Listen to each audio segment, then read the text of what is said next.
Assalamualaikum warahmatullahi wabarakatuh. Alhamdulillah wa bihi nasta'in. Asyhadu an la ilaha illallah wahdahu la syarika lah. Wa asyhadu anna Muhammadan abduhu wa rasuluh. Wa nusalli wa nusallim ala hadzal nabiyil karim Sayyidil Mursalin wa ala alihi wa sahbihi ajma'in. Amma ba'd. Ayyuhal mu'minun, ittaqullah. Usikum wa iyaya bitaqwallah. Faqad fazal muttaqun. Muslimin dan muslimat, mudah-mudahan dirahmati Allah Subhanahu wa ta'ala. Di dalam sebuah hadis Anil Miqdad bin Al-Aswad radhiyallahu anhu qala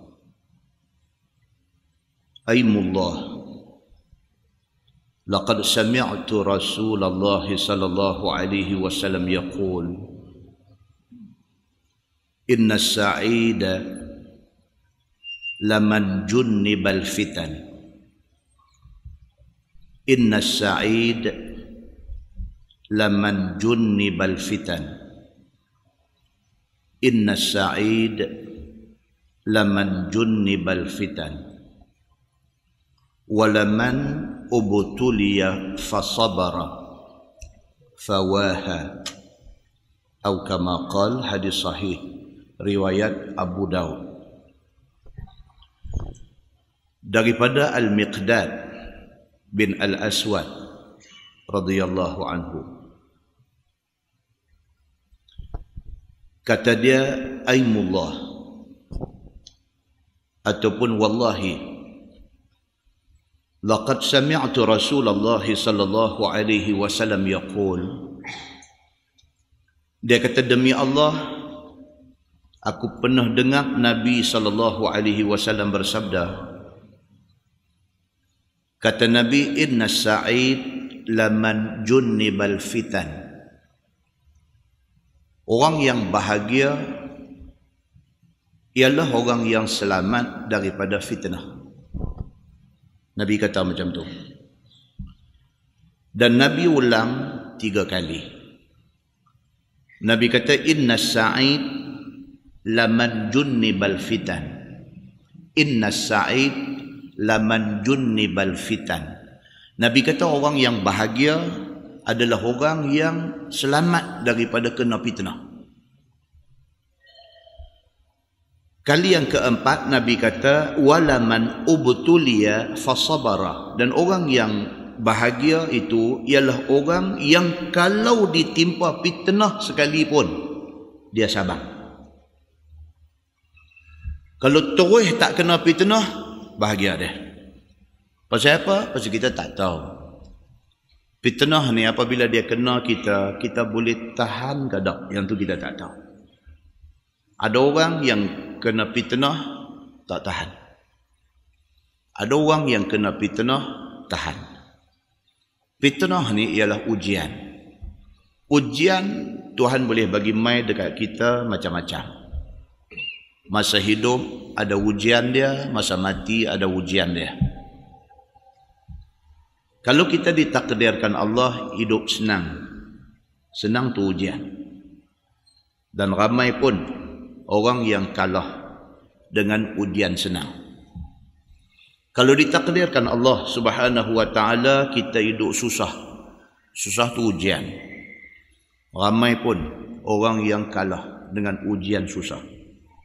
Macam itulah kalau Allah takdir kita miskin, Allah takdir kita kaya, Allah takdir kita sakit, Allah takdir kita sehat, Allah takdir kita ada anak pinak ramai, Allah takdir kita tak ada anak, Allah takdir kita dengan pangkat kedudukan dan sebagainya. Semua tu akan menjadi fitnah kepada kita.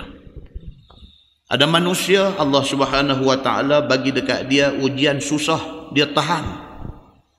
Tuhan bagi senang, dia kalah. Ada manusia Allah Subhanahu wa ta'ala bagi dekat dia sakit, dia tahan. Allah bagi dia sihat, dia kalah.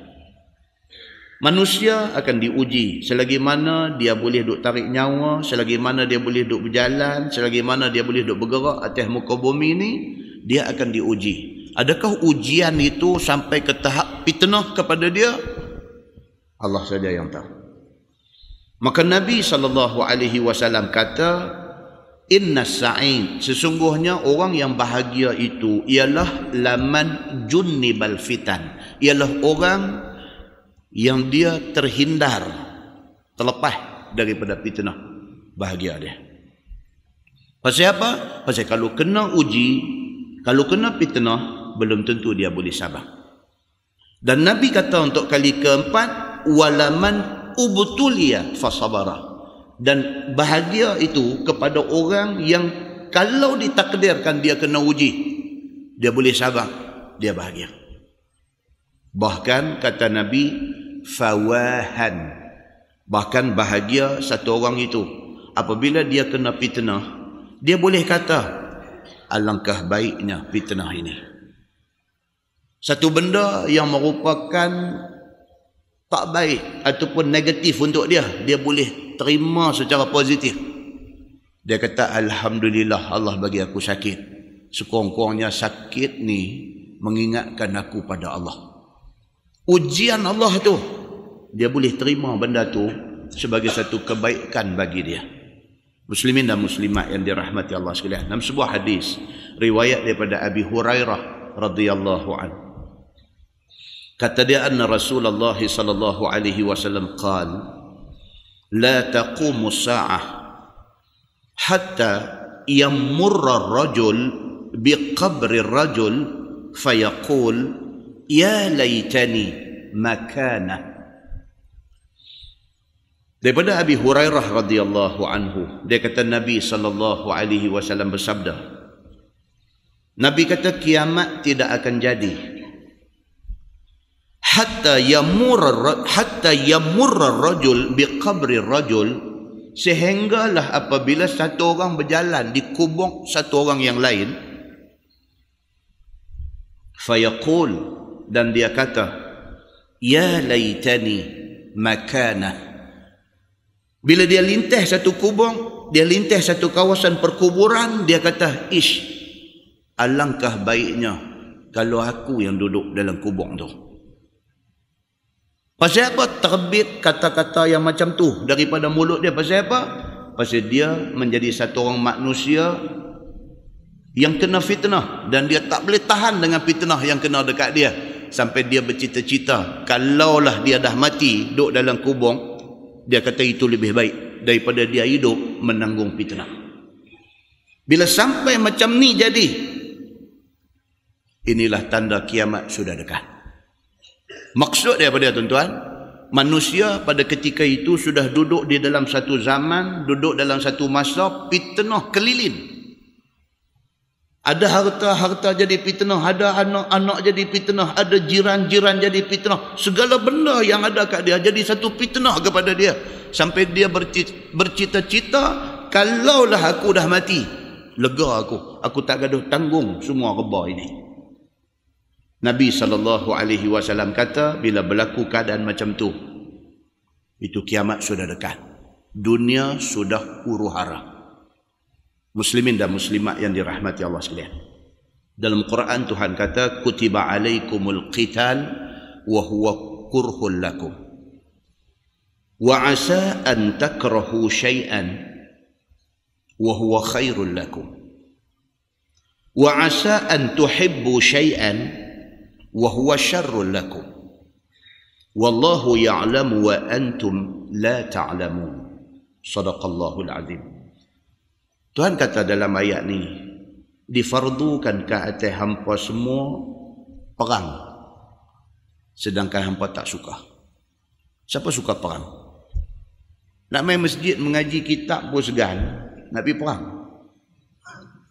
Nak main masjid, nak main mengaji kitab, bukan sahaja nak main masjid, nak main mengaji kitab, main mengaji pun tak buat kitab. Punya ringannya benda kita nak buat ni pun kita tak boleh buat.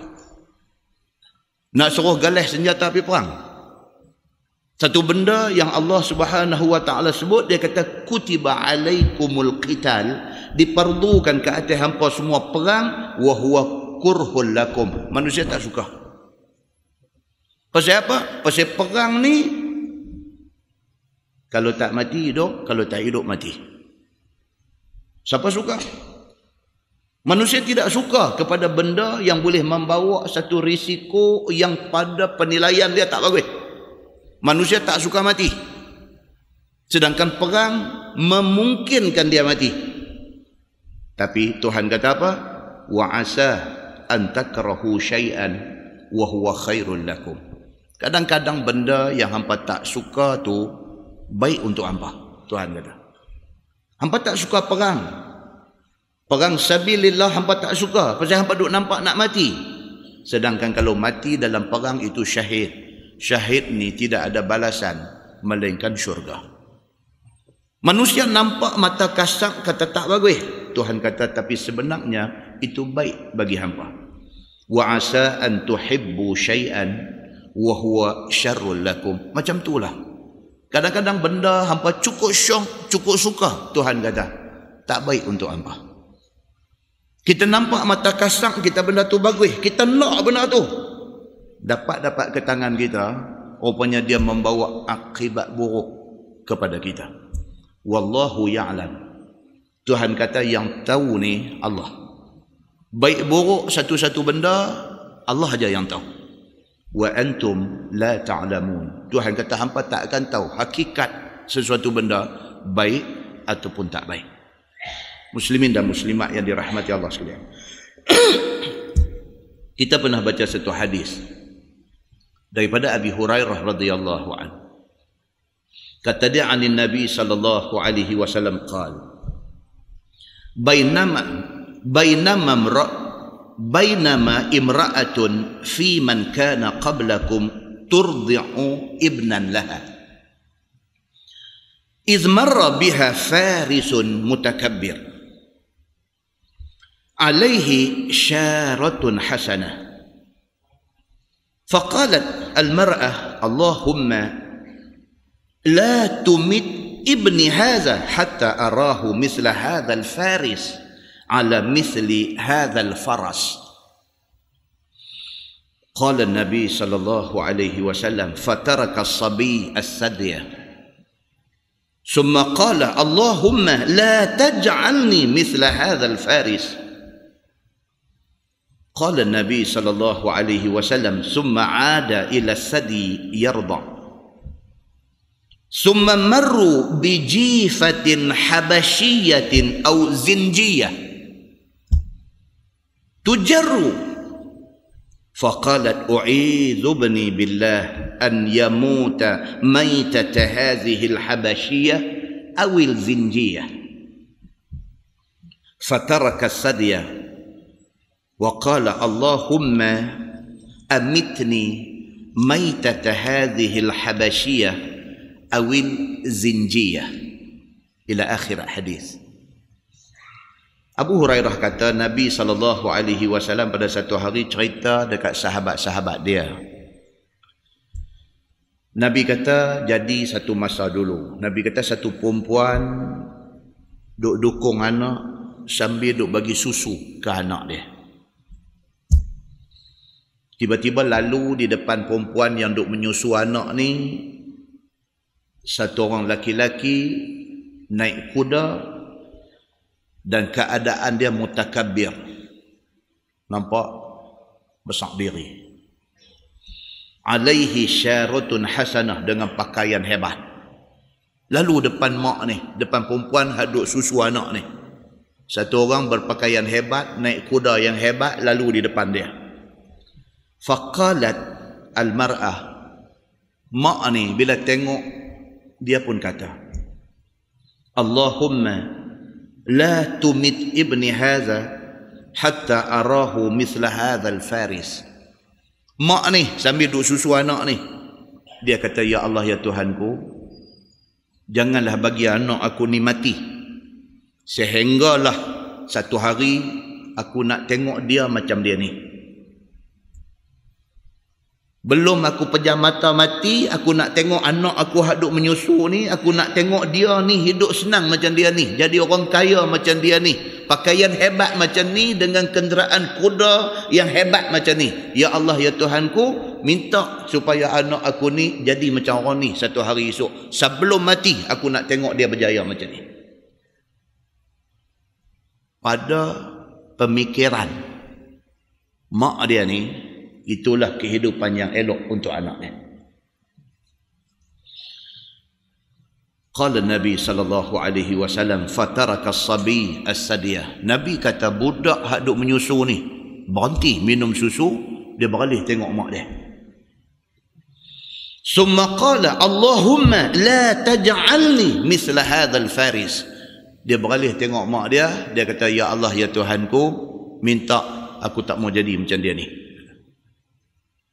Budak duk menyusu, tak reti bercakap, tak reti apa, tiba-tiba Allah Subhanahu wa taala bagi budak ni boleh bercakap. Terkejut mak dia ni. Qala Nabi sallallahu alaihi wasallam summa ada ila sadi yarda. Lepas dia bercakap lagu tu ke mak dia, dia beralih, dia isap balik susu mak dia. Summa marru bi jifatin habasyiyatin awil zinjiyah. Duk sat lalu pula di depan mak dia ni satu mayat perempuan Habasyiyah, perempuan kulit hitam, ataupun perempuan zinjiyah, perempuan hamba, diheret dengan kuda. Satu perempuan hamba Habasyi kulit hitam mati kerana didera, mati kena bunuh dengan tuan dia, diikat kaki, diheret dengan kuda, lalu di depan mak yang duk menyusu budak ni. Qalat, kata mak dia, u'izubni billah. Dia kata, ya Allah, ya Tuhanku, aku minta berlindung dengan Allah. Anak aku ni an yamuta maitata hadhihi al-habasyiyah awil zinjiyah. Mintalah anak aku ni janganlah akhir hidup dia macam mana perempuan hamba Habasyi yang mati dibunuh dan diheret dalam keadaan hina ni. Ya Allah, mintalah anak aku jangan jadi macam ni esok-esok ni. Fatarakas sadiyah. Budak ni berhenti lagi sekali menyusu. Dia beralih ke mak dia. Dia kata, Allahumma amitni maitata hadhihi al-habasyiyah awil zinjiyah. Dia kata, ya Allah, ya Tuhanku, aku minta padamu, biar aku mati macam perempuan hamba Habasyi ni. Terkejut mak dia ni. Direngkahkan hadis tu apa dia? Mak dia tanya kepada dia, apa hal hang ni? Mak nak sesuatu yang elok jadi ke hang? Hang minta sesuatu yang tak elok macam ni. Apa benda ni? Apa benda yang hang minta dekat Tuhan ni? Faqala as-sabi, kata budak tu, innaki da'auti rabbik an taj'alani misla rajulin min ahli an-nar. Dia kata, mak minta saya jadi macam laki-laki kaya sedangkan dia ahli neraka. Budak ni budak tak boleh bercakap lagi, tiba-tiba boleh bercakap. Sudah bercakap, tapi bercakap benda hak tak tahu, benda ke depan tu dia bercakap ke mak dia. Macam mana benda ni boleh jadi? Atas izin Allah Subhanahu wa taala. Dia kata ke mak dia, mak, hak mak minta tu mak rasa baik, tapi saya nak abang kat mak, hak orang yang mak duk bangga tu dia tu ahli neraka. Dia kata ke mak dia, wa innal habasyiyah awil zinjiyah kana ahluha yasubbunaha wa yadribunaha wa yadhlimunaha. Dia kata, mak, ni hamba Habasyiyah, perempuan kulit hitam, dia ni kena maki, kena dera, kena zalim, kena pukul dengan majikan dia. Fataqul, dan tiap-tiap kali dia kena dera, dia kena balun, dia kena zalim, dan akhirnya kena bunuh. Mulut dia cuma sebut hasbi Allah, hasbi Allah, cukup Allah dengan bagi aku, cukup Allah bagi aku. Mak, dia ni ahli syurga. Saya nak jadi macam ni, mak, macam orang yang akhir hidup dia di syurga. Hadis itu hadis riwayat Imam Ahmad di dalam Musnad Imam Ahmad. Muslimin dan muslimat yang dirahmati Allah sekalian, banyak benda yang jadi dalam masyarakat kita, keliling kelalang kita hari ini, luar jangka kita. Kita jangka baik, rupa-rupanya tak baik. Kita duk jangka tak baik, rupa-rupanya baik. Kerana baik tak baik itu adalah pada tilikan dan pada penilaian Allah Subhanahu wa taala, bukan pada tilikan dan penilaian manusia. Apa yang kita nak kena buat apa dia? Dalam sebuah hadis riwayat daripada Abi Hurairah radhiyallahu anhu. Dia kata qala Rasulullah sallallahu alaihi wasallam, la yatamannayanna ahadukumul maut imma muhsinan fala'allahu an ya'isha yazdadu khaira wa huwa khairul lahu wa imma musian fala'allahu an yasta'tiba atau kama qala, hadis sahih riwayat Imam At-Tirmizi. Daripada Abi Hurairah radhiyallahu anhu, sabda Nabi sallallahu alaihi wasallam, Nabi kata janganlah satu orang bercita-cita untuk nak mati. Jangan satu orang dengan kerana ujian yang Tuhan bawa mai ke dia, dengan kerana satu balak yang Allah timpakan kepada dia, dengan kerana satu dugaan yang Tuhan mai takdirkan timpa atas batang tubuh dia, dia putus asa dan ingat nak mati. Nabi kata jangan macam tu. Pasal apa? Imma muhsinan. Kalau sekiranya hang memang orang baik, kita memang baik, kita memang tak salah, tapi orang pi buat macam-macam benda, kata kita jahat, kata kita salah, kita kecewa dengan apa yang orang duk kata ke kita. Kalau hang memang orang baik, Nabi kata fala'allahu an ya'isha yazdadu khairah. Mudah-mudahan dengan hidup yang Tuhan bagi dekat hang tu, hang akan boleh tambah lagi kebaikan hang. Jangan ingat nak mati. Kecewa tidak ada di dalam hidup orang Islam. Kalau hang orang baik, hang rasa kecewa, rasa frust dengan orang duk buat bagi kita ni jadi macam-macam pada mata orang. Kalau hang betul orang baik, baki umur hak duk ada tu, buat lebih kebaikan lagi, supaya kebaikan yang hang buat tu wa huwa khairun lahu, menjadi kebaikan untuk kamu esok ni. Wa imma musian. Tapi kalau hang memang orang jahat, orang kata macam-macam, memang hang jahat sungguh pun, jangan kecewa, jangan minta mati. Kalau kita jahat sungguh sekalipun dan orang kata kita jahat, fala'allahu ayyasta'tib, mudah-mudahan umur kita yang ada tu kita bertaubat dan buat kebaikan. Cerita nak putus asa, nak minta mati, ini tak mau. Islam tak mau benda ni. Apa pun kita daripada ni ke depan tengok kebaikan. Apa lagi kebaikan kita boleh buat? Buat tuan-tuan. Mudah-mudahan mati kita mati dalam keadaan beriman kepada Allah Subhanahu wa taala. Muslimin dan muslimat yang dirahmati Allah, kita cari tuan-tuan, pintu nak buat baik ni dok ada banyak. Pasal apa kita tak pergi buat benda-benda baik ni? Cari. Semalam kita ngajak di Masjid Brown Garden, Penang. Sebelum puasa, bulan 7 kuliah, masjid mereka baru siap. Lantai kayu, dia dah hangat sikit. Saja saya sebut dalam kuliah tu, saya kata, tuan-tuan, masjid ni pun ada seorang aja bagi. Dia seorang aja, dia kontraktor, dia buat bagi masjid tu sebiji.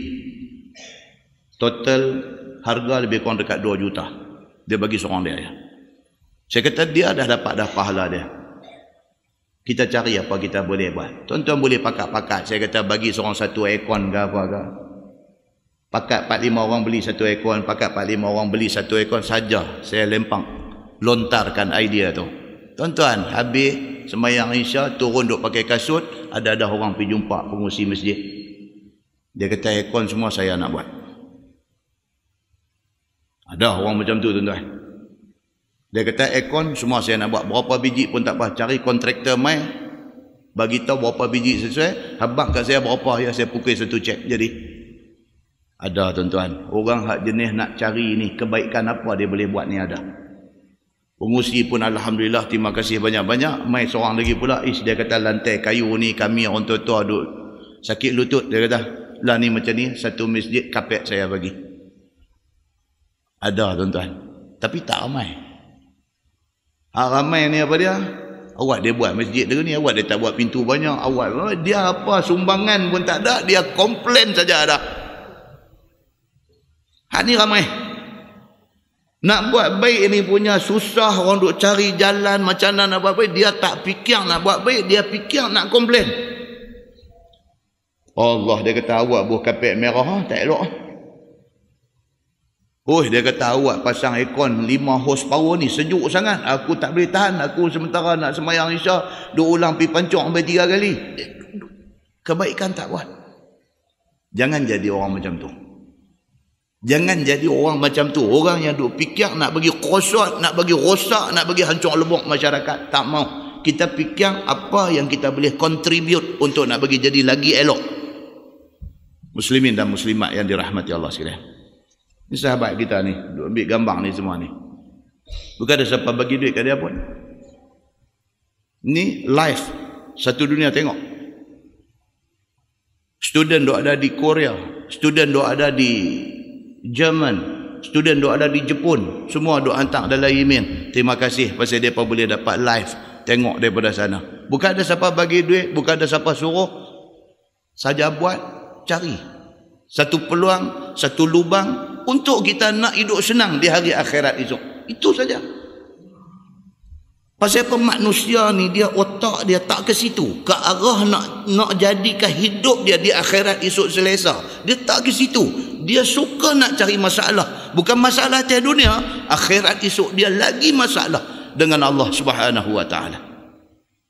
Mudah-mudahan mukadimah itu memberi manfaat kepada kita insya-Allah. Kita menggunakan Baharul Mazi jilid 14. Kita masuk jilid baru malam ni tuan-tuan, jilid 14. Muka surat 2. Bismillahirrahmanirrahim. Bab fil ihsan wal afwi. Itu bab yang datang pada menyatakan belas kasihan dan memaafkan kesalahan dan kesilapan orang lain. Ini tajuk. Bab yang kita nak baca pada malam ni ialah bab orang buat jahat kat kita, kita buat baik kat mereka. Pasal apa tuan-tuan? Kalau ikut hati, orang kata kat kita, setidak-tidaknya kita nak jawab, nak bela diri kita. Nak lagi cantik, kita maki dia balik. Yang tu kita pun tidak lena. Dia maki kita, kita maki dia balik. Baru draw satu sama. Kalau ikut hati kita, kalau ikut nafsu kita, kita mau macam tu. Apa orang kata kat kita, apa orang fitnah kita, apa orang cerca kita, apa orang kata tak elok kat kita, kita tahu, kita nak jawab. Kalau itu yang kita nak buat, tak ke mana kita ni. Kita jatuhkan diri kita, martabat kita, pergi sama dengan kawan yang buat dosa ni. Tajuk dia main, dia kata apa? Fil ihsan wal afwi. Cerita dia apa dia? Orang nak buat jahat, Tuhan ada. Dia tak lepas atas kejahatan yang dia buat. Kita fikir nak buat ihsan. Ketahuilah saudaraku, sesungguhnya manusia ada berbudi dan ada berbakti, dan ada yang tiada mau berbudi dan tiada mau berbakti. Syekh Idris Al-Marbawi punya ayat tuan-tuan, very simple. Dia kata manusia ni lagi duk ada atas dunia, lagi tak kiamat. Manusia ni ada dua. Hak buat baik duk fikir nak buat baik, hak jahat duk fikir nak buat jahat. Ada. Nama kata manusia ni hak duk fikir nak buat budi, nak buat bakti, hak duk fikir nak buat bagi rosak. Ada. Selama-lama ada manusia, selama-lama ada benda ni. Maka jika sekiranya engkau ada jumpa orang itu tidak mau berbudi kepadamu dan tiada mau berbakti, janganlah pula kamu sepertinya. Dia kata, kalau orang duk fikir nak buat jahat dan kita di antara mangsa kejahatan dia, jangan kita pergi buat jahat kat dia sama terus. Tak ada masa nak layan orang-orang macam ni. Begitu. Misalnya pergi kamu kepada satu orang, tiba-tiba tiada kamu dipedulikan dan tiada kamu ditegur dan tiada kamu diajak duduk. Contoh dia kata, kita jumpa satu orang, dia buat tak layan kat kita. Kita jumpa satu orang, kita tegur dia, dia buat tak. Kita bagi salam kat dia, dia tak bergerak mulut jawab salam kita. Ada tak ada orang macam ni? Ada. Ada. Kadang-kadang di sekolah pun ada budak-budak main abang, dia kata, ustaz, kami lah tak mau bagi salam kat cikgu tu. Budak-budak. Kenapa siapa? Tak pernah dia jawab salam kami. Budak-budak bila lintas tepi dia, Assalamualaikum cikgu, dia buat bodoh gitu ya. Budak-budak pun kata apa? Kata tak pernah dia jawab salam. Kita kata dia jawab kot, nampak tak nampak? Tak ustaz, memang dia tak jawab, mulut tak menguek langsung. Ada orang macam tu. Pasal apa? Pasal dia dilahirkan begitu. Ada orang dia begitu, dia dilahirkan dia tak tahu senyum, dia tak tahu bersembang, dia dengan muka perak 14. Dia bukan dia sombong, tapi dia jadi lagu tu. Kan, setengah orang kita tengok kita dia ni menyombong. Dah, dia tak sombong. Dia jenis lagu tu, dia tak reti senyum. Sampai bini dia kadang-kadang pergi pegang mulut dia tarik tu. Bini ni pun tak dengar ni orang duk kata. Bini ni bila balik pergi rumah bini, keluarga bini ni kata, awak laki hang ni perat pun. Allah, dia kata dia memang lagu tu. Bini ni duk kata. Tak kira adik-beradik lain pula kata, laki hang ni tak hati sembang kah? Allah, dia kata saya nak buat lagu dia memang lagu tu tapi hati baik. Dia kata. Duk defend laki dia ni, defend. Balik di rumah ni dia pegang mulut laki ni, tarik, dia kata abang senyumlah sikit abang. Orang rimeh duk tengok abang lagu ni. Dia kata dah aku nak buat lagu mana, Tuhan bagi aku beranak main lagu ni. Dia kata kesian kat dia. Ada manusia macam ni. Kan? Ni dia nak beritahu, katalah satu hari kita berjumpa dengan orang macam ni, dia kata. Kamu tidak dipedulikannya, kamu tidak ditegurnya, kamu tidak diajak duduk bersembang dengan dia. Dia buat tak tahu lagu tu aja. Dia balik pergi rumah mentua dia duduk satu bangku tu, tang tulah dia duduk. Tak ada aku nak pergi duduk di meja makan, nak bersembang, nak buat ramah dengan segala ipang-ipang ni dengan mentua apa, tak ada. Dia balik-balik, dia pajak bangku tu, tak bangkit lah. Dia duduk, dia terpelonok tu, dia duduk pintai rambut, dia duduk main misai dia apa-apa, dia tak bersembang dengan orang. Dia jenis macam tu. Katalah berceramah dengan kita orang macam ni. Kemudian datang pula dia kepada kamu. Janganlah kamu buat dia seperti mana dia buat kamu. Jangan lagu tu. Kita pergi rumah dia buat. Dia bukan sombong, tapi dia lagu tu. Kita ni pergi rumah dia tak bercakap dengan kita, dia tak bersembang dengan kita, sampai tak tegur kita, sampai tak senyum kat kita. Kita kata dia ni suka ke tak ni aku main rumah dia. Tak apa, hang main rumah aku esok aku tahu lagu tu. Kitab ni kata apa? Jangan lagu tu. Orang buat jahat kat kita yang tu biar pergi kat dia. Apatah lagi dia tak jahat, memang dia lagu tu. Jangan kita pergi duduk balas tak elok ke dia kata. Bahkan tegur dia, muliakan dia, hormat dia, ambil peduli kepada dia. Agama suruh lagu tu. Dia tak mau tegur kita pun, kita tegur dia sahabat tu lah. Dia muka masam dengan kita pun, kita duk manis muka lagu tu lah kat dia. Itu yang agama suruh. Ajak dia naik ke rumah, jamu dia makan apa yang ada pada kamu, dan lawan dia bercakap dan berbual. Ajak dia sembang. Dia ada buat sengak, tak mau sembang, tanya tadi keluar ke apa daripada rumah tadi. Pukul 7. Dia lagu tu. Kita kata pukul 7 banyak jam juga. Kata awak hujan kan tadi ikut jalan. Tak. Dia tak ada idea nak sembang. Dia jenis macam tu. Dia tak tahu nak sembang. Dia boleh jawab kata pukul 7 tu bagi dia dah cukup baik. Kita ni mau tanya, tadi turun pergi apa? Allah, dia kata hang tanya kat hang tu, aku duk habaq dah, suruh siap barang awal. Kata nak berjalan jauh ni jangan duk buat lambat-lambat. Dia tak ada, ni semua panjang-panjang tak ada. Dia dulu masa sekolah dia dapat A merengkaskan karangan. Dia dapat A. Karangan duk ada 500 patah perkataan tu, suruh dia perengkas jadi 25 patah. Dia boleh buat bagi 15 ya. Dia ni dia cukup pandai bagi ringkas ni, dia cukup pandai. Macam kawan kita jenis SMS ni, kita dia malam ni kuliah ada ke tak? Ada. Dia jawab sepatah ada. Kita jawab, hantar lagi satu kat dia. Kita kata kita pergi sekali nah. Dia jawab balik K saja. K. Okey, 2 huruf tu pun dia berkira. O tu tak mau, dia buh K saja. K. Ada tak ada tuan-tuan biasa jumpa orang macam ni? Sangat ekonomik orang ini. Sangat ekonomik. Ini yang dia nak beritahu. Kita tersadut turut dia. Dia biar pikat dia, kita lagu kita. Bagi dia seronok kat kita. Dan muliakan apabila dia mau meninggalkan kamu. Dia dah main rumah kita, dia nak balik. Muliakan dia. Maksudnya apa? Bagi buah tangan kat dia. Cucuk-cucuk badak hak goreng tak habis tadi, ambil buah dalam tupperware bagi kat dia. Dia kata ni apa ni? Makan dah. Makan lain hak ni kot lagi hampa lapang atas kereta bagi. Tunjuk hospitality kita ni. Orang putih dia kata hospitality. Maksudnya bukan masuk hospital. Hospitality ni maksudnya kita tunjuk kita punya ra'i dia tu. Macam tu. Demikianlah disuruh oleh syarak kita. Bermula dalil menunjukkan yang demikian adalah hadis yang dikeluarkan oleh Imam At-Tirmizi.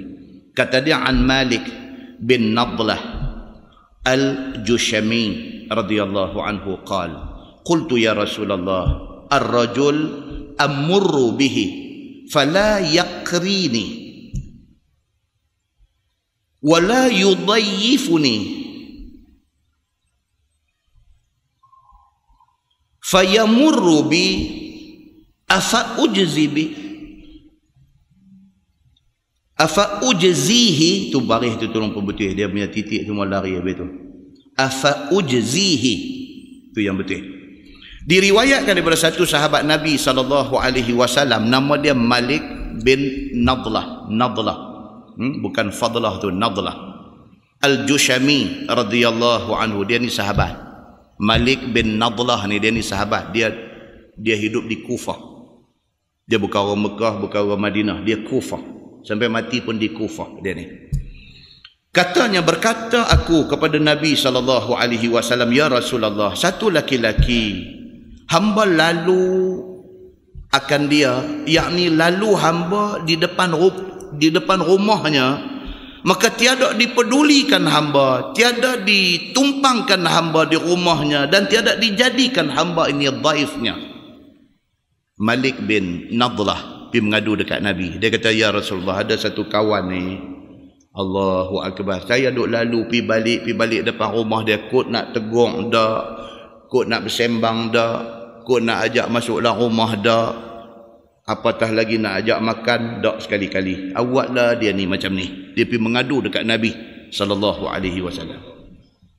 Yakni tiadalah diajaknya hamba singgah ke rumahnya, tak diajak makan dan sebagainya ni. Dia pergi mengadu dekat Nabi. Tak pernah diajak pergi rumah dia. Pergi di rumah dia ni tak pernah boleh masuk dalam rumah. Sembang di pintu pagar tu lah. Tak pernah sekali kot nak mujamalah. Orang Arab kata mujamalah ni maksudnya nak nampak cantik. Duk sembang depan pagar saja, jom masuk dalam rumah. Tak ada. Tak pernah terbit perkataan tu di mulut dia. Bahkan kalau orang kata, masuk dalam rumah boleh kot ni, nak sembang ni sikit, pusing tak bagi. Jenis macam ni. Pergi mengadulah Malik bin Nadlah kepada Nabi SAW. Kemudian melalui pula ia di rumah hamba dan tempat hamba. Dia kata satu hari dia lintas depan rumah saya. Maka adakah hamba nak balas akan dia sebagaimana dia memperbuat kepada hamba itu? Dia tanya Nabi. Saya duduk lintas depan rumah dia, tak pernah dia tegur, tak pernah dia panggil masuk dalam rumah. Kalau dia main depan rumah saya, adakah saya nak tegur dia, nak panggil masuk dalam rumah, ataupun saya nak buat serupa dia buat ke saya? Tanya Nabi macam tu. Maka tidak hamba peduli akan dia, ataupun biar pergi macam dia buat kat saya, dia tak tegur, saya pun tak mau tegur dia. Dan tiada hamba tegur, dan tiada ambil endah akan dia pula. Qala, sabda Nabi SAW, la akrih. Nabi kata dekat dia, sabda Nabi SAW, jangan buat tak peduli kepada dia, dengan sebab tidak berbudi ia kepada kamu, dan tiada peduli dia akan kamu dahulu itu. Nabi kata, hang jangan serupa dengan dia. Hang tak suka dia tak peduli kat hang, jangan hang tak peduli kat dia. Hang tak suka dia tak layan hang, jangan hang tak layan dia.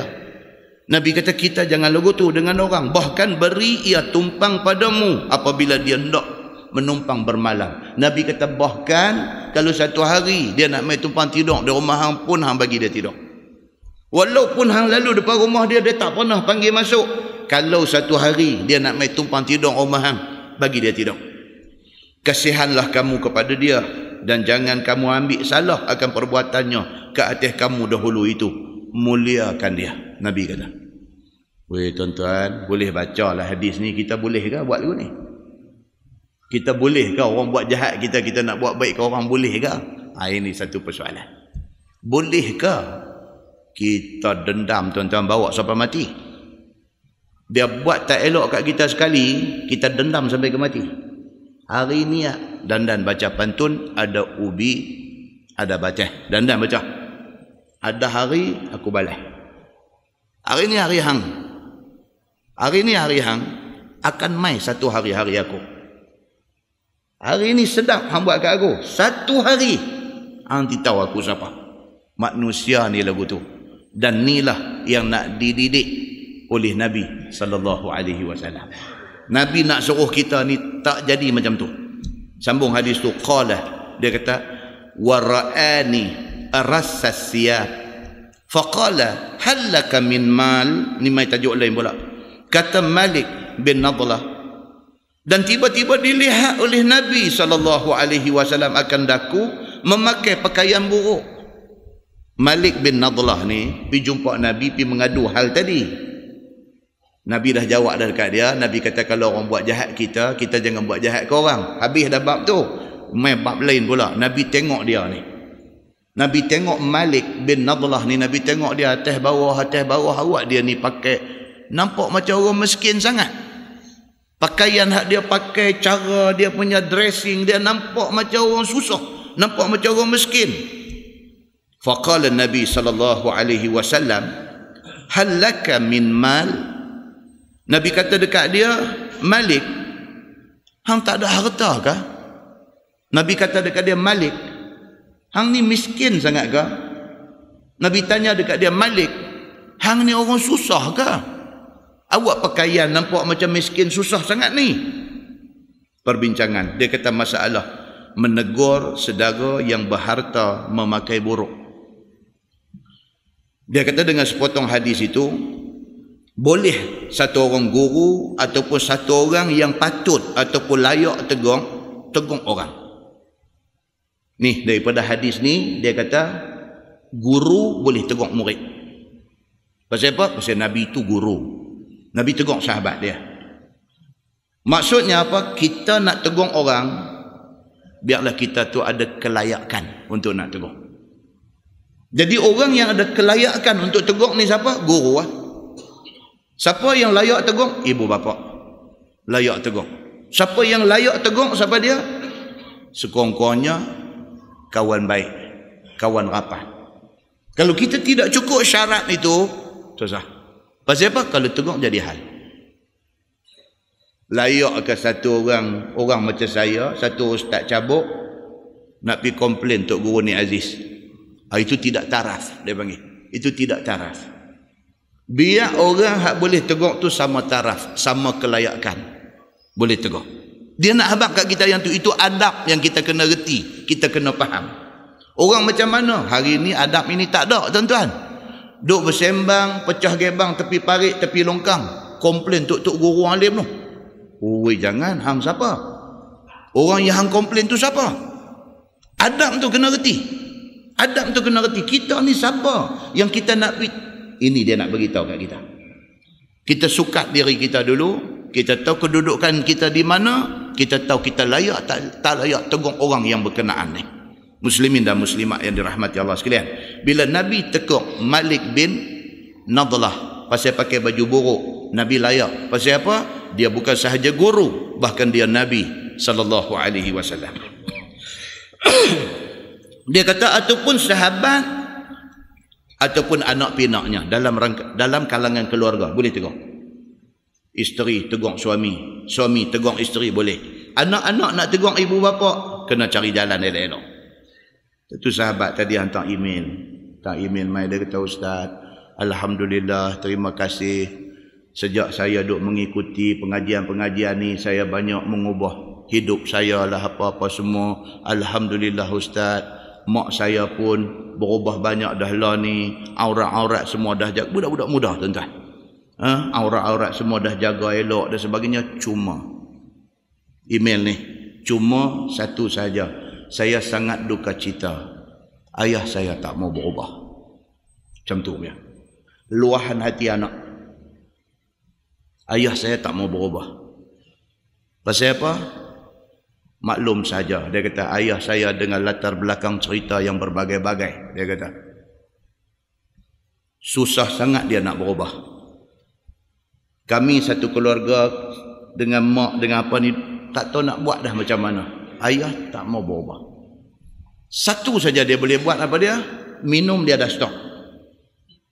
Semayang tak mau juga. Ustaz, bantu saya. Kita bila baca macam ni punya email, tuan-tuan kan, nak kena faham ni, keadaan ni, mad'u ni, orang yang duk ada di depan da'i, di depan orang yang duk berdakwah ni, dia ada 1001 macam, sangat complicated. Hak duk ada di depan ni, hak bagus dah, nak bagi bagus sikit lagi. Hak baru nak bagus, baru nak cari apa lagi bagus yang duk ada. Yang macam-macam hak duk ada di depan ni. Hak mana yang daripada zero, tahu-tahu dapat agama, kesedaran main ni, nak berubah ni, kalau boleh esok pagi bangkit jadi orang lain pun ada. Dalam kalangan hak duk ada ramai-ramai ni, ada yang kes-kes macam kita buat contoh tadi. Ketat dada dengan tengok pak ni, ketat dada. Dia last ayat dia tulis tadi dalam email, last ayat dia tulis apa? Dia kata, Ustaz, saya, mak saya dan kami adik-beradik, satu aja kami nak lah ni. Kalau Tuhan boleh bagi. Lain apa pun Tuhan tak bagi, tak apa. Dia kata, hak satu ni kami mau. Biarlah ayah bertobat sebelum mati. Tu aja. Tu saja. Dia nama hak lain apa pun tak mau. Kalau apa pun benda kebendaan, keduniaan, apa semua ni tak mau. Dia kata, kami nak satu aja. Ayah ni minta bagi bertobat sebelum mati. Tu aja. Kalau boleh dapat ayat tu cukup lah. Kita baca ayat dia tu, kita tahu macam mana ketat dada mereka ni. Muslimin dan muslimat yang dirahmati Allah sekalian, siapalah orang yang boleh pergi bercakap kepada dia, yang Allah boleh terima orang itu sebagai sabab musabab kepada berubah bapa dia. Wallahu a'lam. Nah, muslimin dan muslimat yang dirahmati Allah sekalian. Dia kata, maka janganlah kamu memakai pakaian buruk. Nabi kata ke dia, kata ke Malik bin Nadlah tadi. Nabi kata, janganlah hang ni duk pakai pakaian buruk jika kamu ini orang yang berharta. Nabi kata, ada duit, buat cara ada duit. Duit dalam bank sampai ratus-ratus ribu. Pakai kasut pergi kerja duk tengah-tengah tu, setahun dah. Tapak lekang tu setahun dah. Jalan tu nampak lagu nak telan orang, lagu duk pergi lagu tu. Setahun dah duk pakai kasut tengah-tengah tu. Miskin sangat ke dia ni? Susah sangat ke dia ni? Sampai setahun duk pakai kasut tengah-tengah ni. Apa cerita ni? Kalau jumpa ke Nabi, Nabi tegur. Nabi tengok Malik bin Nadlah ni pakai baju buruk, baju lusuh pun Nabi tanya dia. Nabi kata, hang ni Malik, hang ni ada harta ke tak ada? Hal laka min mal? Hang ada harta ke tak ada? Nabi tanya dia. Nabi kata, jika orang itu berharta, janganlah pakai buruk, iaitu menurut sebagaimana perbuatan Nabi SAW mengajar dan memberi nasihat, sebagaimana Nabi SAW mengajar sahabatnya yang berharta yang bernama Malik tadi itu. Itu dia. Dalam Quran Tuhan kata apa? Fa amma bi ni'mati rabbika fahaddits. Adapun dengan nikmat Tuhan, kamu ceritakan. Cerita tu maksudnya apa? Dari segi cara hidup. Duduk rumah pun bagi elok sikit, pakai kereta bagi elok sikit. Ni nak main mengaji ni masjid 3 kali mampu kereta ikut jalan ni. 3 kali mampu ikut jalan ni. Bukan susah, tak susah, tapi saja tak mau beli kereta elok. Bukankah itu menyusahkan dia? Hidup padan dengan apa yang ada. Kan baru ni kita ada baca satu hadis di Masjid Jelutung. Hadis riwayat daripada Abdullah bin Amr bin Al-As radhiyallahu anhu. Kata dia, qala Nabi sallallahu alaihi wasallam, innallaha yuhibbu an yara asara ni'matihi ala 'abdihi. Hadis riwayat At-Tirmizi. Nabi sallallahu alaihi wasallam kata, sesungguhnya Allah tu yuhibbu, dia suka. Allah Subhanahu wa taala ni dia suka an yara asara ni'matihi ala 'abdi. Allah suka tengok kesan nikmat yang dia bagi ke atas hamba dia. Dia bagi dekat kita gaji sebulan 3,000, dia bagi dekat kita gaji sebulan 5,000, dia bagi dekat kita gaji sebulan 10,000. Tuhan nak tengok kesan nikmat tu. Gaji 10,000, duduk rumah 2 bilik lagi. Kacau tuan-tuan. Mak pak duduk sebilik, anak perempuan duduk sebilik, anak laki-laki nak duduk tahu mana? Dia tak ada tempat nak duduk, dia pergi merapu kat dalam kampung. Dia pergi bercampur dengan budak-budak jahat, pergi jadi kawang, pergi jadi pencuri. Bila cek balik punca dia apa? Punca dia tak boleh duduk di rumah. Rumah ada 2 bilik. Dia kata dia nak duduk di mana? Dia kata. Bila pergi tanya ni pasal apa? Pukul 2 pagi, pukul 3 pagi, hang duduk ada di sini lagi. Rumah tang mana? Dia abang rumah dia tang mana? Pasal apa tak balik duduk di rumah? Dia kata saya balik, saya nak duduk di mana? Dia berontak. Saya kalau balik di rumah, saya nak duduk di mana? Rumah 2 bilik saja. Mak ayah dah duduk 1 bilik. Kakak saya duduk 1 bilik. Ruang tamu pun bubuh kosen, bubuh televisyen. Tak ada tempat. Nak letak badan pun tak ada tempat. Saya nak duduk di mana? Dia kata, saya duduk tang ni, saya rasa lega. Rupanya punca dia apa? Punca dia rumah sempit. Faham kerja apa?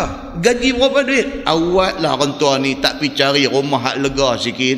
Bukan nak menunjuk. Bukan nak tunjuk kata kita duit banyak, tapi untuk kebahagiaan keluarga yang ada. Maka Allah Subhanahu wa taala yuhibbu an yara athara ni'matihi ala 'abdihi. Nabi kata Allah dia suka tengok, dia dah bagi nikmat dekat kita, dia nak tengok kita manfaat ke tak nikmat yang dia bagi itu. Duit ada, duk pekin hidup cara susah, mati kita, duit tu jadi punca anak-anak berbala. Muslimin dan muslimat yang dirahmati Allah sekalian. Ni tajuk kita baca ni, dia doa abang macam tu. Apabila didengar oleh Malik akan tanya Nabi SAW pada dia, maka dia pun jawab. Bila Nabi tanya dia, Malik, halaka min mal, hang ni ada harta ke tak ada harta ni? Tengok ke pakaian ni nampak macam fakir miskin. Hang ni ada harta ke tak ada harta? Apa jawab dia? Qultu min kullil mal qad a'tani Allahu minal ibil wal ghanam. Dia kata, qala Nabi sallallahu alaihi wasallam falyura alaik. Maka kata Malik kepada Nabi sallallahu alaihi wasallam, daripada sekalian harta sesungguhnya telah diberi Allah kepada aku. Dia kata dekat Nabi, dia kata, ya Rasulullah, apa yang Tuhan tak bagi kat saya? Dia kata, rupanya ada duit dia ni. Malik bin Nadlah ni, yang pakai buruk tadi ni, bila Nabi tanya dia, hang miskin ke? Hang tak ada apa ke? Tak ada harta ke? Dia jawab balik dekat Nabi SAW, min kullil mal qad a'tani Allah. Dia kata, sebut apa benda, semua Tuhan bagi kat aku. Maknanya ada duit. Dia kata dekat Nabi, Tuhan sebutlah apa? Apa pun Tuhan bagi dekat aku. Minal ghanam wal ibil, unta aku ada berapa banyak. Ghanam, kambing, duk ada berapa kandang, aku ada harta banyak. Dia kata, bila didengar oleh Nabi SAW akan kata dia yang demikian itu, maka sabda Nabi SAW, maka hendaklah kamu perlihatkan dan kamu zahirkan nikmat yang Allah kurniakan kepada kamu. Oh, Nabi kata kalau lagu tu tak patut hang hidup macam ni. Kalau hang boleh tanya balik apa yang Tuhan tak bagi dekat aku, Tuhan bagi semua. Unta saja duk ada berapa puluh ekor. Ghanam, yang kata kambing ni saja duk ada berapa kandang. Apa yang Tuhan tak bagi kat aku? Macam-macam Tuhan bagi kat hang. Kalau macam tu, Nabi kata hang jangan buat macam ni. Tunjuk, perlihatkan apa nikmat yang Allah Subhanahu wa taala bagi dekat hang ni. Nabi kata kat dia lagu tu. Muslimin dan muslimat yang dirahmati Allah sekalian. Masalah dia kata menzahirkan nikmat Allah yang telah dikurniakan Allah kepada kamu. Itulah yang disuruh syarak. Bukan suruh menunjuk, bukan suruh kita terlebih-lebih menunjuk, tapi jangan sampai hidup susah macam tu. Tuan tengok Sultan Kelantan lah ni, Sultan Muhammad V lah ni. Tuan-tuan, nama kata Sultan ni tu saya kata lah, dia tak pakai kereta lagu kita pakai ni. Dia pakai kereta hak kita tak pernah tengok dia lock start ni. Dia ada Bentley, nama kereta tuan-tuan. Kita mana pernah dengar Bentley, kita dengar Mercedes-Benz, adalah Bentley dia pakai.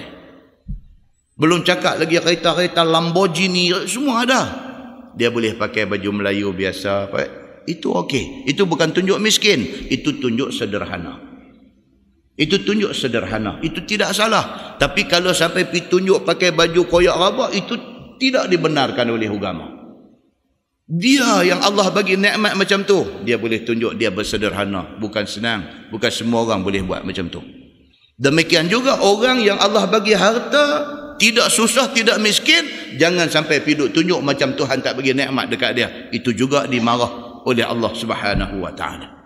Muslimin dan muslimat yang dirahmati Allah sekalian, dia kata menzahirkan nikmat Allah yang telah dikurniakan kepadamu. Itulah yang disuruh oleh syarak kita, sebagaimana tersebut di dalam sepotong hadis tadi. Tak kala sudah disahut oleh Malik akan pertanyaan Nabi bahwasanya diri dia berharta, ada unta, ada kambing dan sebagainya, maka Nabi mengajak dia dengan sabda Nabi, apabila sudah ada kamu berharta, jangan buat macam ini.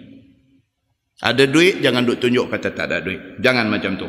Memakai pakaian buruk dan rupa huduh semacam orang sakai, kata ni tak baik ni, kata begini ni. Pasal apa? Pasal sakai lah pun handsome lah. Dulu aja aku, dulu. Kan ni dia tulis 60 tahun dulu. 60 tahun dulu depa tak ada pakaian. Allah punya sakai jangan buat pasal. Smart pada kita lagi. So dia kata jangan lagu tu. Tak tahu yang elok dan tak tahu syukur akan nikmat Allah Subhanahu wa taala tu dia. Orang ada duit, duduk tunjuk tak ada duit ni, dia kata ini orang tak tahu syukur nikmat Allah. Tak mau macam ni, dia kata. Bila sudah ada di kurnia Tuhan akan nikmat, mengapa tidak dizahirkan nikmat itu? Beri makan anak isteri kamu berluas sepatutnya. Ada duit, anak bini bagi makan elok-elok sikit. Oh, duk kena tolong dadar tu lah tiap-tiap hari. Duit ratus ribu, duk ada dalam bank, hari-hari makan Maggi.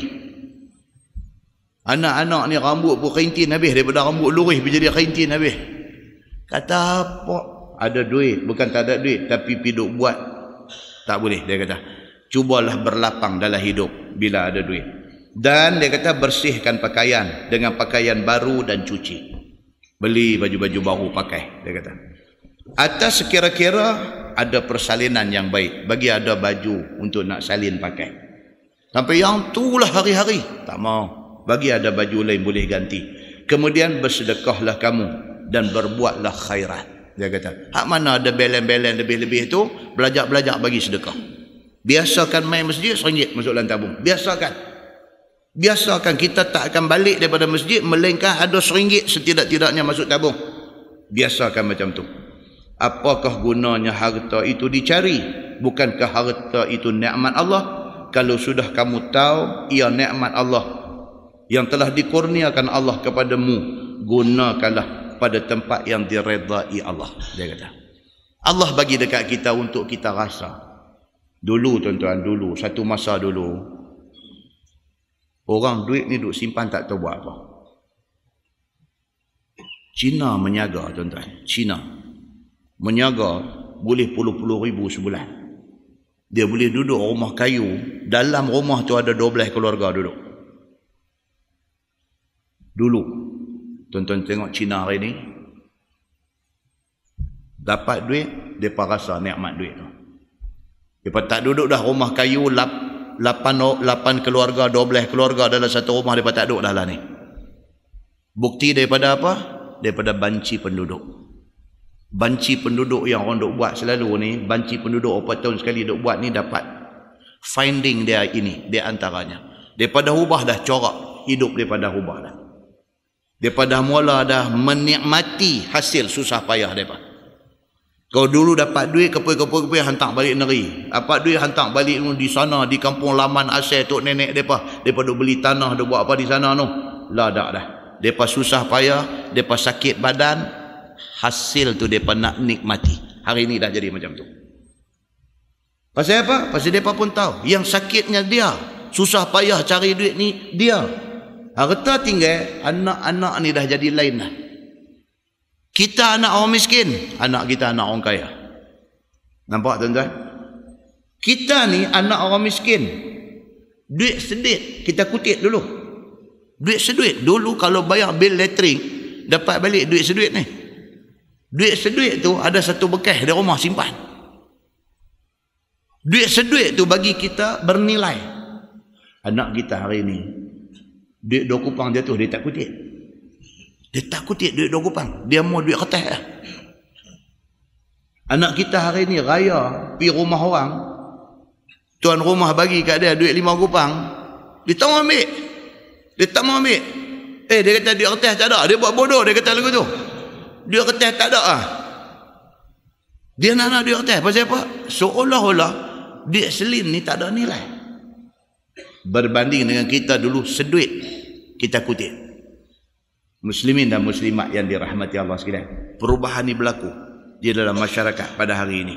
Baik, dia kata bukan disuruh syarak himpun dan cari dengan tidak guna pada tempatnya, bahkan dikurnianya kamu itu supaya syukur kamu dengan memperbuat sebagaimana suruhnya. Allah Subhanahu wa taala nak suruh kita, tunjuk kita terima kasih atas nikmat yang dia bagi ke kita. Begitu. Baik, kata At-Tirmizi, dan pada bab ini ada riwayat daripada Aisyah dan Jabir dan Abi Hurairah, dan ini hadis hasan lagi sahih. Berbudi pada orang itu disuruh syarak. Ini pula satu tajuk. Yakni maulah satu orang itu sentiasa berbakti dan buat baik kepada saudaranya. Dia nak suruh lagu tu. Fikir celek mata pagi, fikir apa kebaikan aku boleh buat hari ni. Jangan fikir benda jahat. Dengan mengharap pahala daripada Allah jua, dan tidak memandang apa balasan daripada tempat yang dibuat bakti. Kita buat baik, jangan duk harap orang terima kasih. Pasal apa? Pasal zaman hari ni kalau kita buat baik, kita harap orang terima kasih, kita akan kecewa. Pasal orang hari ni dia kurang reti terima kasih, dia kurang. Kita duk tolong. Tu saya kata anak lah, kata adik. Kita tolong adik kita, bukan tanggungjawab kita. Tanggungjawab kita belah anak kita. Tapi kita sebagai abang yang baik, kita tolong, duk bagi duit kat adik kita. Kita duk bagi tu, dia tak terima kasih. Kita tak bagi, dia maki kita. Hari ni jadi macam tu. Kita yang duk tolong dia, dia pergi masuk mengaji mana, apa-apa semua, kita duk tolong dia, duk bagi duit kat dia, kita duk bagi duit kat dia, tak bunyi terima kasih daripada dia. Satu hari kita tak bagi duit tu, pasal kita nak pakai dia lain duit tu. Bila kita tak bagi, dia maki kita. Abang, duit mana? Dia kata, oi, duit apa? Kita tanya dia, duit abang duk bagi selalu mana?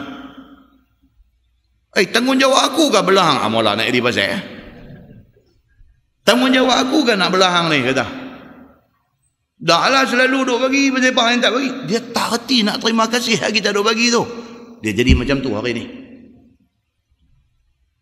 Tuan-tuan, saya baru ni beletiak di Masjid Jelutong. Tajuk lebih kurang ni juga lah dia mai. Anak-anak kita ni duk mengaji apa semua, dapat pergi mengaji di Mesir, dapat pergi Jordan, dapat pergi Morocco, dapat pergi Yaman, dapat pergi mana apa semua, minta bantuan. Orang pun bagi bantuan. Bukan bagi sikit, bukan bagi 200-300, bukan bagi 500, bagi 1000, bagi 2000, bagi 3000. Tolong. Dah turun dah di Mesir no, di Kairo no, kot nak petik satu SMS mai, terima kasih lah atas bantuan apa semua, saya selamat sampai di Kairo. Satu SMS pun tak sampai.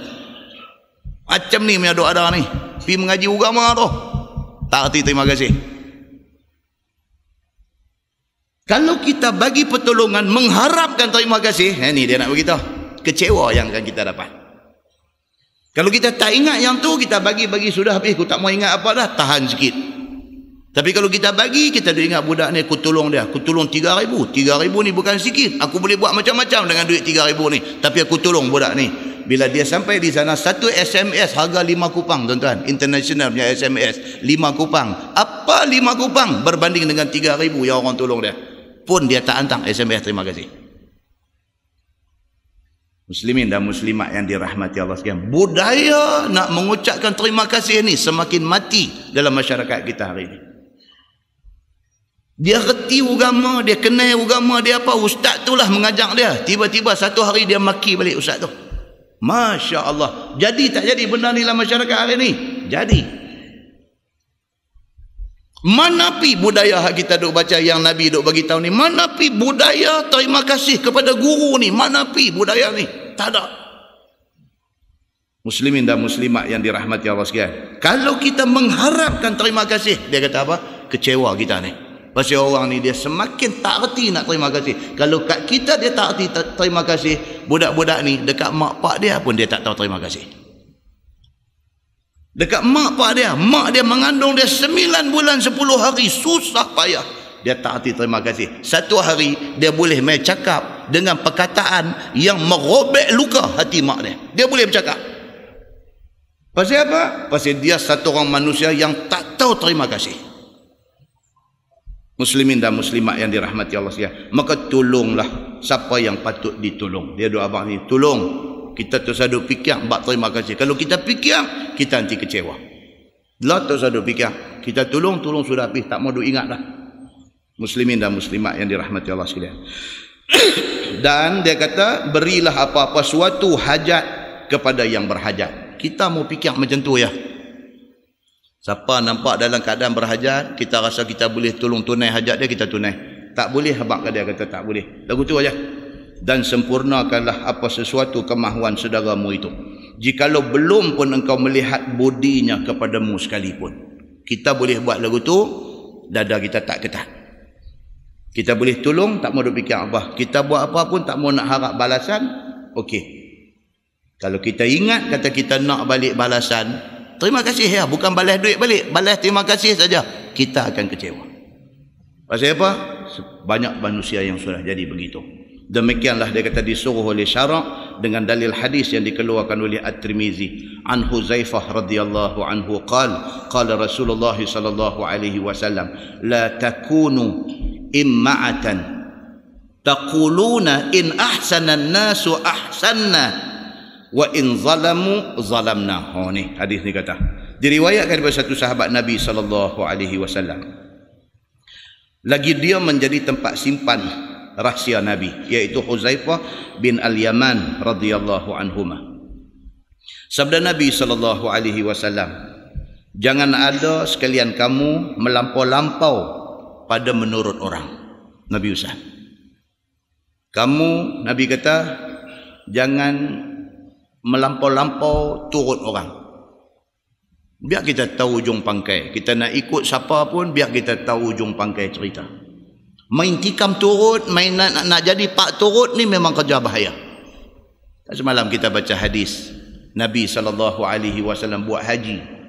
Nabi buat haji sekali aja. Haji Nabi dipanggil haji wada', sekali aja. Bila sampai dia kata fi ghadah Aqabah, pada pagi hari Aqabah, hari Nabi nak melontak Jamratul Aqabah, pagi 10 hari bulan. Nabi daripada Arafah, Muzdalifah, Mina, dia sampai di Mina pagi 10, Nabi nak melontak Jamratul Aqabah. Nabi kata dekat sahabat dia, Nabi kata, kutip mai batu untuk aku nak melontak. Sahabat pun kutip. Dia bagi dekat Nabi batu, dia panggil hasayat. Hasa ni batu besar kacang puih, dia panggil hasa. Dia kutip hasayat, batu-batu besar kacang puih, kacang kuda, bagi ke Nabi. Bila Nabi ambil batu tu, Nabi kata inilah batu yang aku mahu. Nabi kata apa? Janganlah kamu ghulu di dalam agama kamu. La taghlu fi dinikum. Tak pasal-pasal Nabi pergi sebut macam tu. Apa maksud dia? Kita tengok syarah hadis. Maksud ghulu ni apa dia? Ghulu ni maksudnya lebih daripada hak agama suruh. Agama suruh banyak tu, kita nak pergi buat lebih. Ghulu dia panggil. Itu ghulu, itu sifat melampau. Lagu mana Nabi suruh, lagu mana yang Tuhan suruh, lagu tu aja pergi buat. Jangan duk lebih-lebih. Lebih-lebih ni pasal apa? Ni pasal kita duk baca ni. Pasal melampau tikam turut orang. Tak tahu kepala ekor yang pergi duk buat tu. Nas duk ada, Quran ada, hadis duk ada. Tengok betul-betul Quran kata apa, hadis kata apa, buat lagu tu. Itu yang agama suruh. Lebih daripada tu dia panggil ghulu. Nabi kata dekat sahabat yang bagi batu ni, Nabi kata inilah batu yang kita nak kena guna untuk nak melontar, iaitu al-hasayat, batu-batu besar kacang puih. Cukup. Sebab yang kita nak lontang tu bukan iblis. Yang kita nak lontang tu apa dia? Jamrah. Tuan-tuan kata di jamrah tu ada iblis ke? Tak ada. Itu jamrah, itu cuma simbol. Simbol yang kita lontang itu simbol iblis. Bukan iblis ada di situ. Bodohlah iblis, saya kata semalam di masjid ni. Bodohlah iblis. Kalau dia tahu orang pakai nak pergi punggai dia pergi duduk tunggu tahun tu, bodohlah dia ni. Iblis bukan bodoh, syaitan bukan bodoh. Kerana dia tak bodoh lah dia berjaya memperdayakan orang pandai. Pasal dia tak bodoh. Jadi yang kita nak lontang itu bukan iblis. Kita cuma itu simbol kepada iblis. Kita lontang, bukan iblis ada di tiang tu. Yang pergi duk ambil rangka payung baling tu pasal apa? Itu hulu. Dia kata itu hulu, itu sifat melampau. Nabi tu dalam pada dua elok-elok tu Nabi kata ambil mai batu dekat aku nak lontang. Sahabat ambil batu kecil-kecil, al-hasayat, besar-besar kacang kuda. Nabi ambil, Nabi kata dekat sahabat ni, Nabi kata inilah batu yang aku mau, hampa pun pakai batu macam ni. Nabi kata la taghlu fi dinikum, jangan hampa ghulu, jangan duk melampau dalam agama hampa. Pergi bawa batu tu dia main sampai melelong menonong ni nak punggai ni. Yang cedera ni bukan setan, kawah duduk depan tu cedera. Ya Allahu Akbar. Lah okey dah lah pasal dia buat bertingkat-tingkat tempat melontang. Okey, saya pergi haji tahun 1996. Dengan satu tiang tu lah pakat nak berebut pergi berpuluh ribu, berjuta orang nak tumpu satu tempat. Syekh-syekh kita ni kena himpit sampai kaki, terangkat tak jijak tanah. Duk terapung dulu tu ya. Dengan hak duk terbang ke atas ni, payung, rangka payung saja duk pi, kita dengan duk sip kepala kita memperau kena kepala kawan depan, darah merambu turun. Setan tak kena, yang kena kawan tu. Muslimin dan muslimat yang dirahmati Allah sekalian, dalam agama tidak boleh ghulu, tidak boleh melampau. Ikut nas.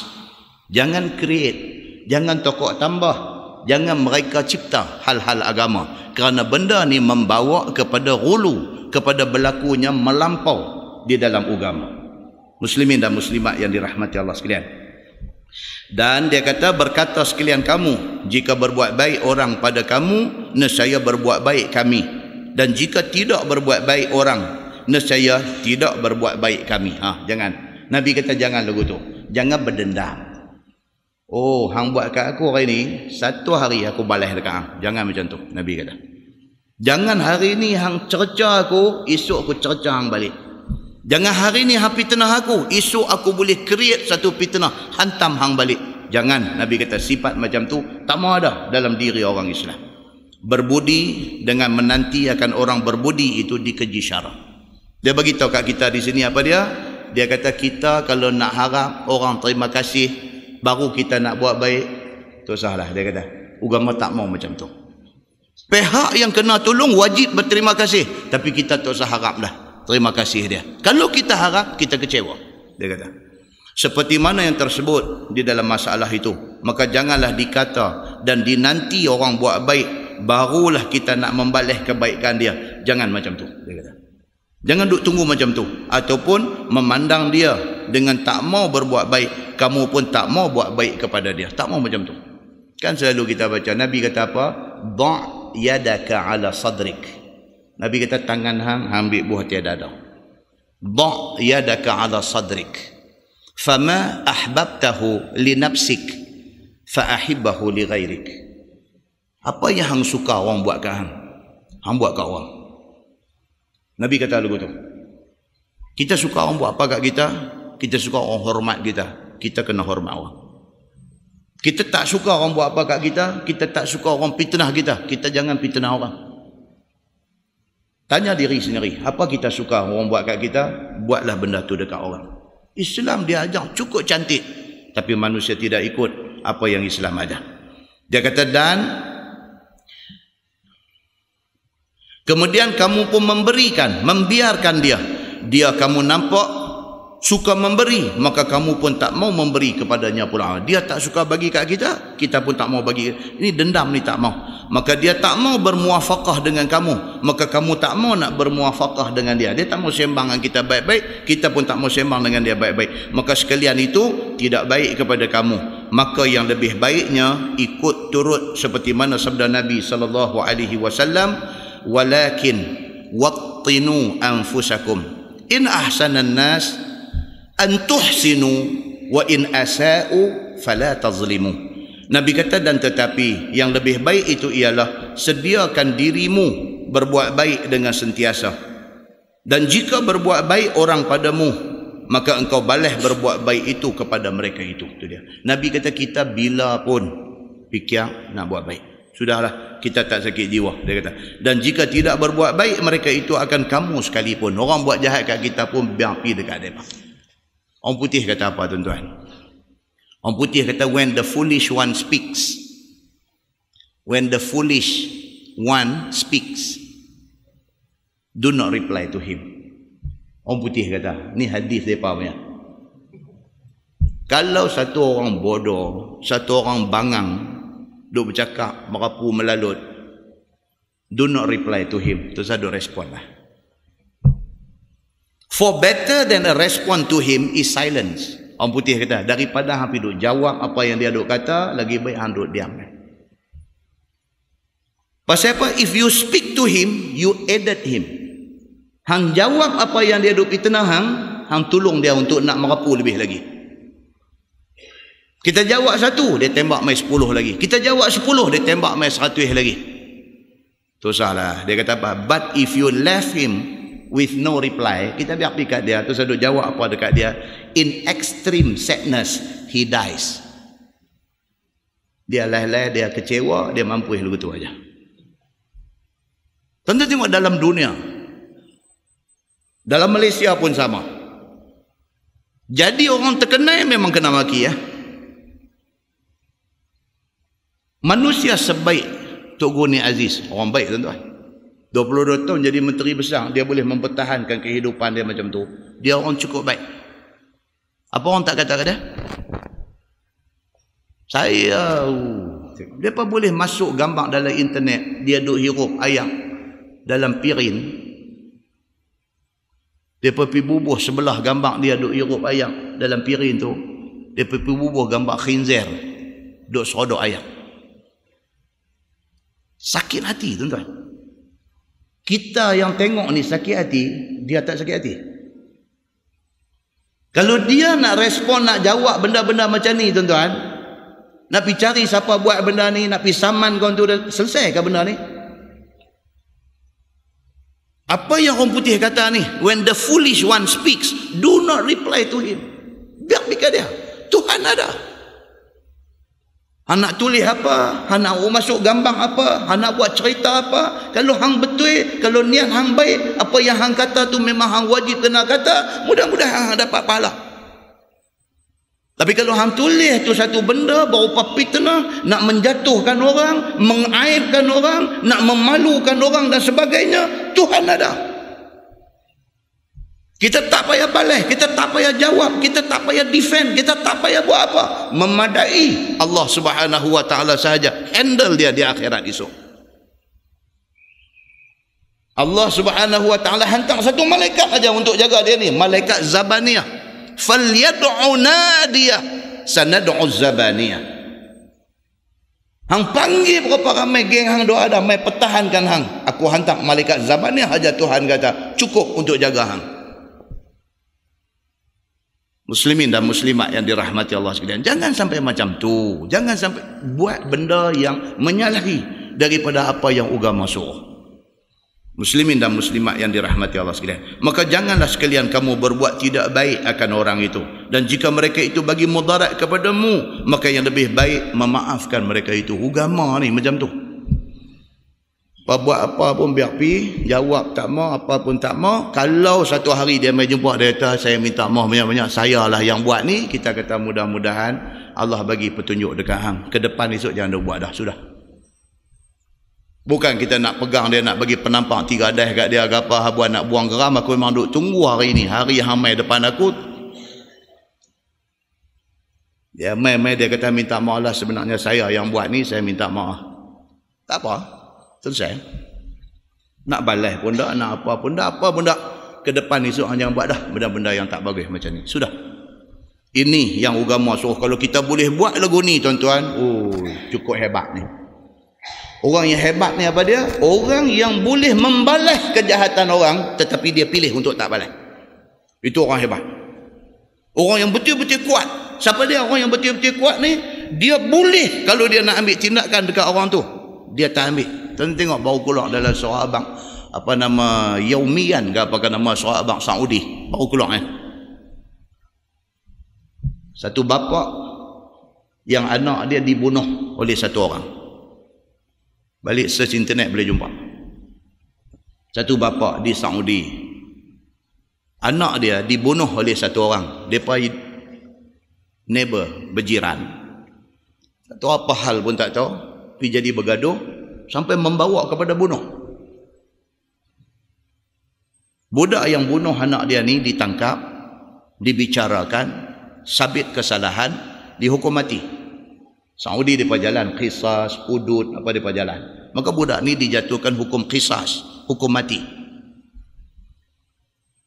Dalam Islam qisas ni dia boleh bayar dalam bentuk diat 100 ekor unta.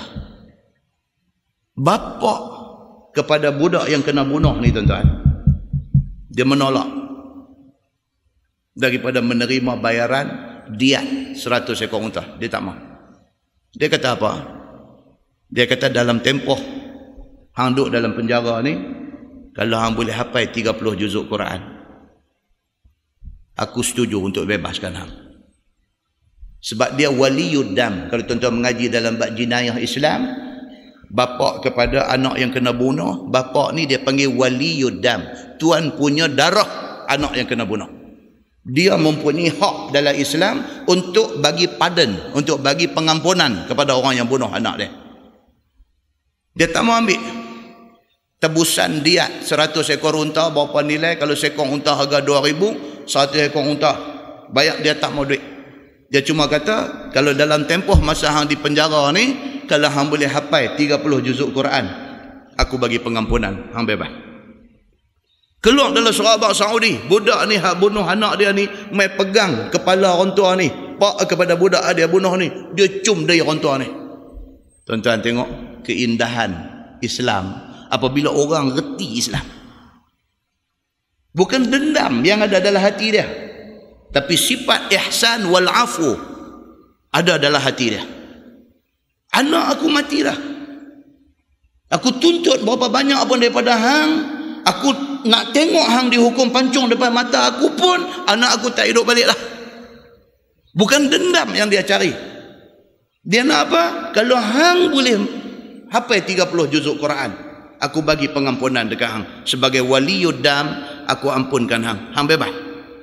Dia ni dah memang duk tunggu hari nak kena teteh tengkok ni. Bila dengar pak budak ni kata lagu tu, ayak mata merambu dengan serban merah dia, dia pergi pegang kepala pak budak tu, duk cium masuk dalam surah abang Saudi. Muslimin dan muslimat yang dirahmati Allah sekalian, apabila Islam itu hidup di dalam masyarakat, keindahan ini, kemanisan ini dapat dirasa. Muslimin dan muslimat yang dirahmati Allah sekalian. So dia kata kat kita di sini apa? Dan jika mereka memberi mudarat kepada kamu, maka yang lebih baik ialah kamu maafkan mereka.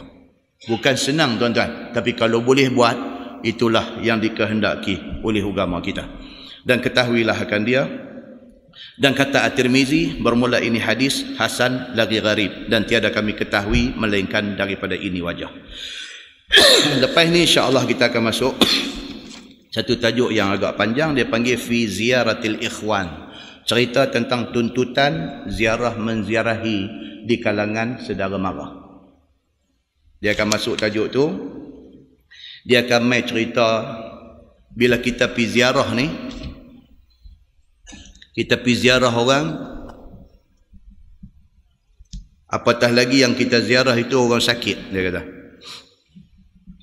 Yang kita ziarah itu orang sakit, janganlah semasa ziarah itu dibawa sama dengan kita tukang mandi mayat.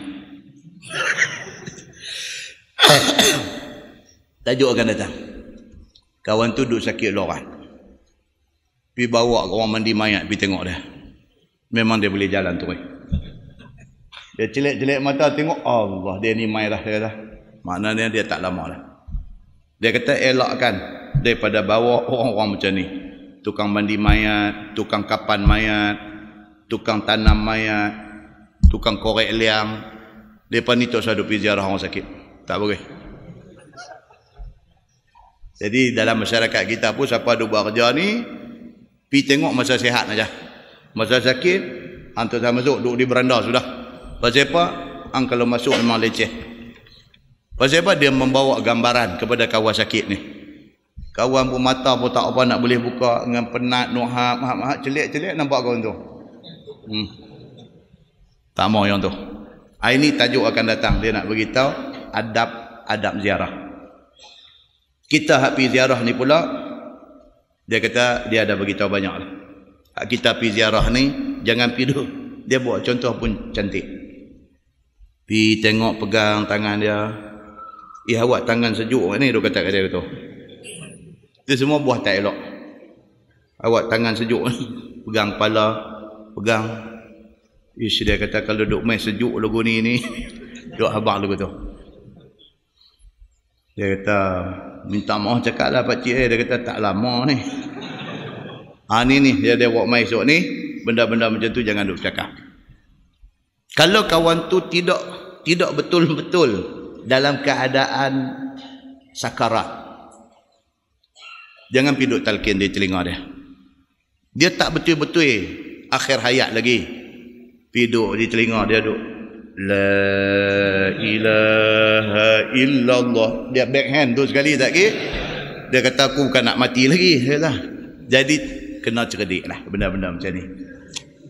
Ada tak ada tuan-tuan orang tak cerdik ni? Ada. Mai tengok orang sakit duduk sembang tu punya derah dengar ke telinga orang sakit ni. Duk kata kanser ni memang tak ada ubat, dia bunyi tu. Dia kata ni daripada abang kata tahap 4 dah. Tahap 4 ni kalau boleh pergi sebulan lagi pun dah cukup baik lah.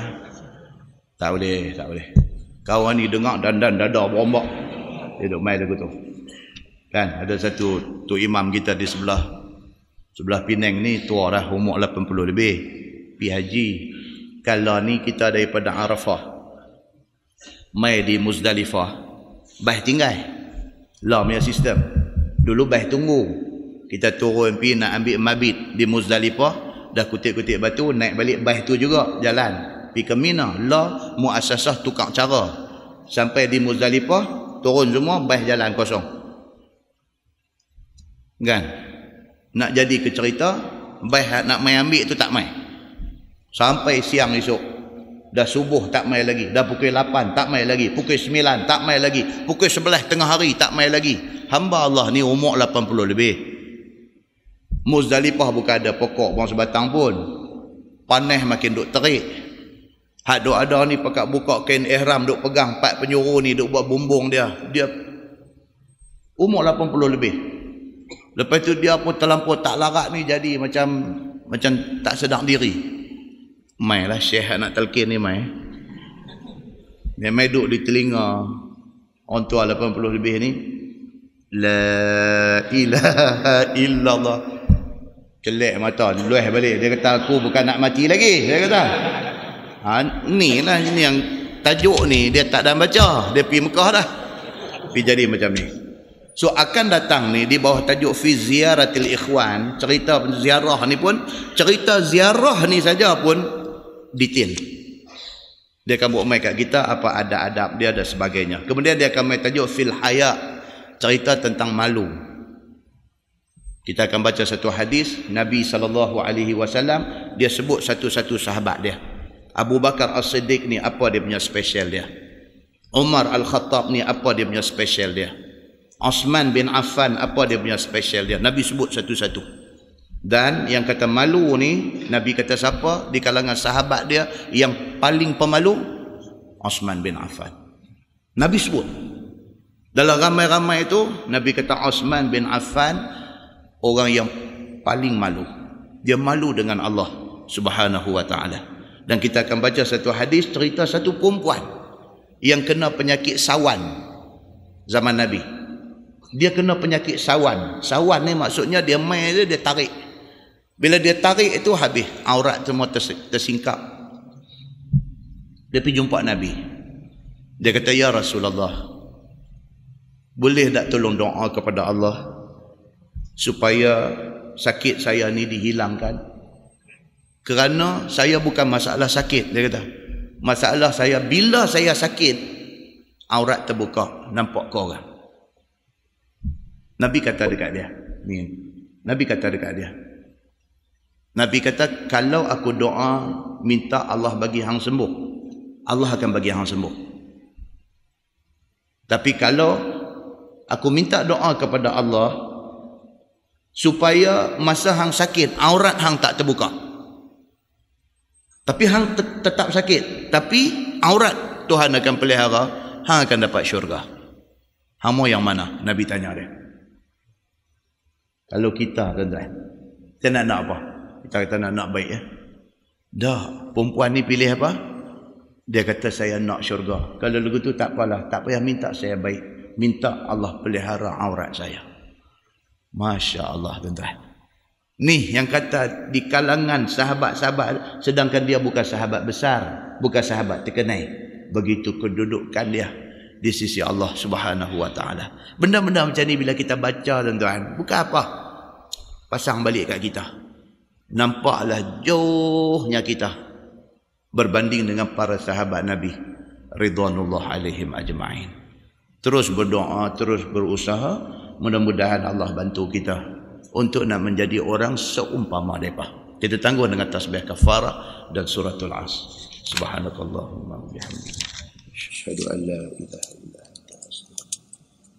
Bismillahirrahmanirrahim. Wal 'asr innal insana illa allazina amanu wa 'amilus salihati.